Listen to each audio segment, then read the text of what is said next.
Good morning, everyone. Welcome to Monday. Welcome to Monday Minutes. What a dynamic pocket of time ahead of us. Tomorrow, we get Chair Powell.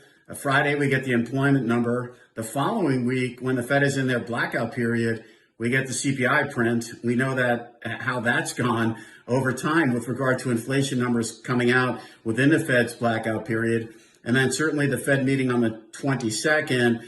In between, we get a slew of central bank decisions, sentiment right now, very, very interesting pocket of time relative to the narrative heading into 2023. Now, certainly markets have repriced. When you look at interest rates in particular, markets have repriced. We've been following real yields very, very closely here in and around 160 and 10-year space. We thought was a pretty decent level for consolidation. We're 20 basis points lower within quick order. When you look at nominals above 4%, we do feel this pocket of time. Investors will be using this pocket of time opportunistically. They will be looking at a backup in yields now above 4% nominal 10-year yields differently than they did last year because the pace of what the Fed is doing is slowing. Now, 25 versus 50, it certainly seems like there could be a very robust debate depending on how the data unfolds. Now, the Fed is reacting very clearly here to the short-term data. And we could see both sides of that argument. We could see one hand where the Bullard scenario probably makes sense. They're going to increase their dot plot forecast at the end of this month. And then the question lends itself to, well, if you think you're going to get to 5.25 and 5.5, which is where we're priced, why not just get there sooner than later? You know, on the flip side of the equation, we'll hear from Chair Powell tomorrow.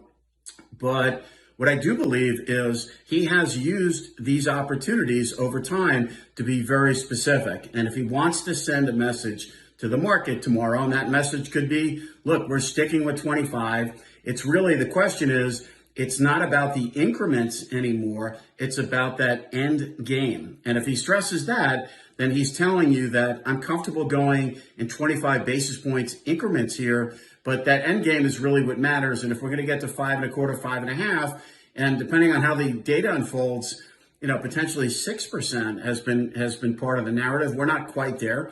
But certainly there could be an argument in both directions in terms of the speed in which we get there. But what we're hearing from the Fed very specifically, at least short term, in many cases, it's the end game, not necessarily the speed from here as they reevaluate the economy over time. Certainly the data short term globally has challenged not just the Fed, has challenged the ECB. You're looking at 8.5% core inflation in Europe with a 2% target. We're way off course here in terms of where rates are relative to where these inflationary numbers are coming in.